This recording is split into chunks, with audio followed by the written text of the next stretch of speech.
Allez, cul sec. Hop.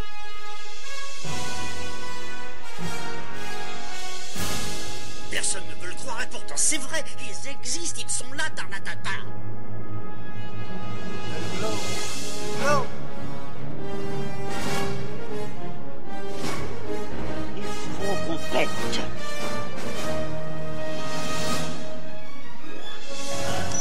Voyons, circuit branché, correcteur temporel temporisé. Bonjour, bienvenue sur Histoire d'en dire plus. Aujourd'hui on s'attaque à un film des années 80, War Games. Allez, c'est parti.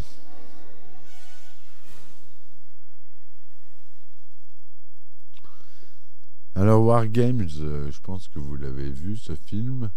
Si vous ne l'avez pas vu, il faut le voir. C'est un film qui est devenu culte.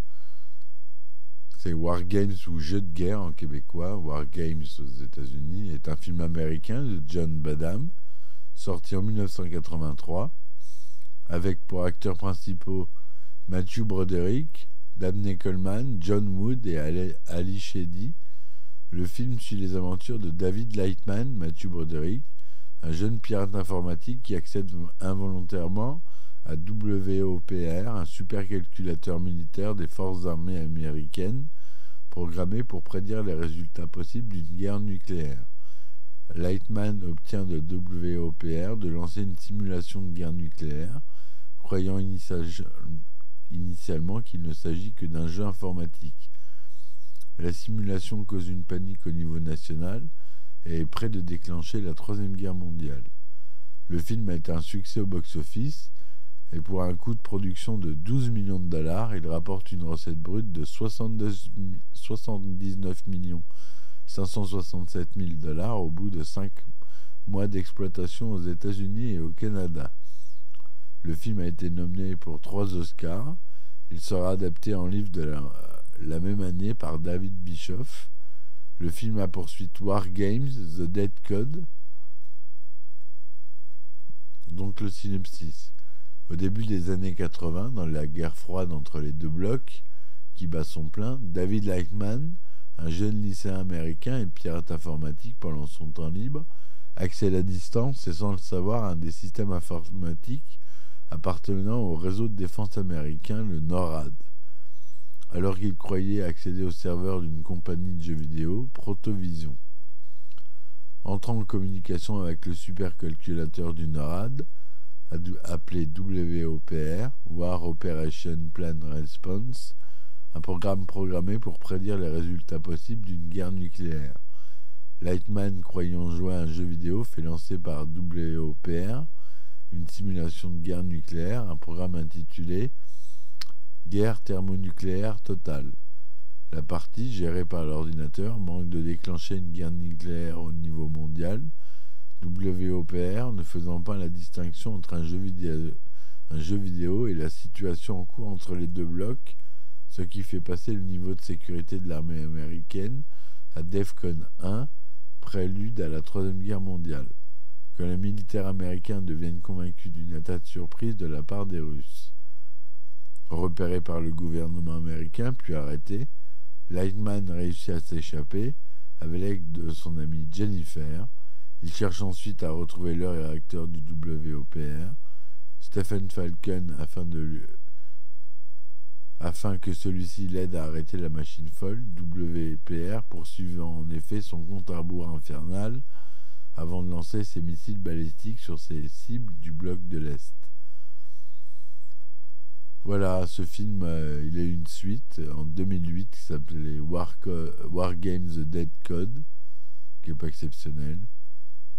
C'est un film de John Badham. Au scénario, on a Lawrence Lasker et Walter F. Parkers. La durée est de 114 minutes. La production, c'est United Artists et Sherwood Productions. Ça a été distribué par la MGM et Choix Buckler Film en France. Ça a été tourné en Métrocolor, c'est pas si souvent, 35 mm, 1,85e, son Dolby. qui durait 114 minutes. Il est sorti en France le 19 mai 1983 au Festival de Cannes et aux États-Unis le 3 juin 1983 et sinon le 14 décembre en sortie nationale en France de la même année. Il y a une réédition le 27 février 2019 en France. Donc Matthew Broderick qui joue David Lightman, Ali Shelley, Jennifer Catherine Mack, Dabney Coleman il joue John Mittrick, Barry Corbin le général Jack Beringer, John Wood, Robert Hume alias le docteur W. Falken et la voix de Joshua WOPR. Il joue plusieurs rôles. Pour le professeur Stephen Falken, les scénaristes se sont inspirés du professeur Stephen Hawking. Le chanteur John Lennon fut initialement envisagé pour interpréter ce rôle. Le matériel informatique utilisé par Lightman dans sa chambre est réel et correspond à celui utilisé à cette période. Un micro et ordinateur Ismail 8080, c'est les premiers PC de la société Fisher Freitas, un double lecteur de disques souple FDC 2.2 et un moniteur vidéo Zenith Data System de 12 pouces. Son modem est un coupleur acoustique. Dans le film, l'ordinateur central du NORAD, un supercalculateur, s'appelle WOPR. D'après la rumeur, ce nom est inspiré du Whopper, un hamburger de la chaîne Burger King. Et dans les années 70, un véritable ordinateur central du NORAD s'appelait le Burger, BURGR. Martin Brest fut le premier réalisateur du film et il dut être remplacé par John Badham à la suite d'une dispute avec les producteurs sur le plateau de tournage. Certaines de ces scènes figurent toutefois dans le film. L'équipe de production du film ne fut pas autorisée à pénétrer dans le vrai centre de commandement de Cheyenne Mountain. Il a dû donc faire preuve d'imagination. Dans le commentaire audio du DVD, le réalisateur John Badham remarque que le vrai centre n'est pas aussi élaboré que dans le film. Pour rendre la voix de WOPR aussi synthétique que possible, John Lewd lut ses dialogues en tenant le script à l'envers. Wargame reçoit un accueil critique généralement favorable. Rotten Tomatoes lui donne un score de 93% sur 44 critiques et une moyenne de 7,63 sur 10. En partie un techno-thriller délicieusement tendu et en partie un film dramatique pour adolescents sans condescendance, Wargame est l'un des films sur la guerre froide les plus inventifs et véritablement plein de suspense des années 80. Sur Metacritic, on a 77% sur une base de 15 critiques, avis généralement favorable. En France, il a fait 1 700 000 entrées et 80 millions de recettes mondiales. Entre 1983 et 2008, Wargame s'est sélectionné 19 fois dans diverses catégories et remporte 4 récompenses. L'American Cinema Editor de 1984 pour le meilleur montage d'un film pour Tom Rolfe, le BAFTA Awards du meilleur son pour William D. Burton, le Saturn Awards de la meilleure réalisation pour John Badham, le Satellite Award pour le meilleur DVD jeunesse édition 25e anniversaire en 2008, et je vous passe les nominations. Ce film est le premier à faire référence à un pare-feu informatique, un firewall. Vous savez, vous avez déjà entendu parler des firewalls.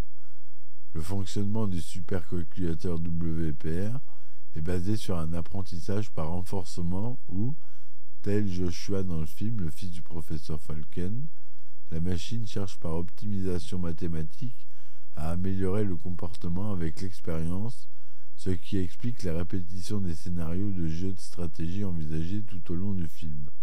En ce qui concerne les codes de lancement, il s'agit d'une recherche exhaustive, mais la progression par l'indication du nombre de caractères trouvés n'est pas justifiée. L'utilisateur Steven Falken a longtemps été présent dans le système d'exploitation NetBSD en hommage à Wargames jusqu'en mars 2001. Le jeu Wargames est disponible dans le système d'exploitation OpenBSD en hommage au film. Matthew Broderick et John Wood apparaîtront encore ensemble au générique du film Lady Hawk en 1985. Wargame 2, donc je vous disais qu'il est sorti en 2008 et a eu une sortie uniquement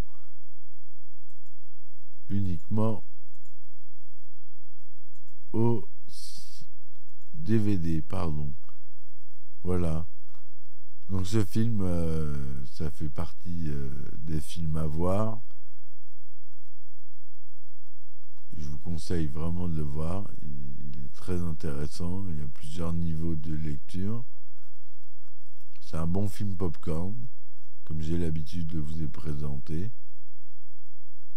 Voilà, j'espère que ma chronique vous aura plu. N'hésitez pas à me soutenir sur Ulule, à me laisser des commentaires et des likes. Je vous dis à bientôt et merci de m'avoir écouté pour ce début de saison 2. Allez, ciao ciao.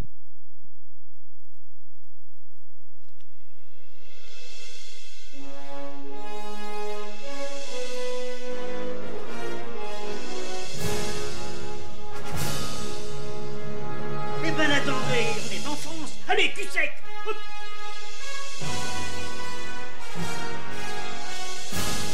Personne ne veut le croire et pourtant c'est vrai, ils existent, ils sont là, Tarnatata. Non. Il faut qu'on pète.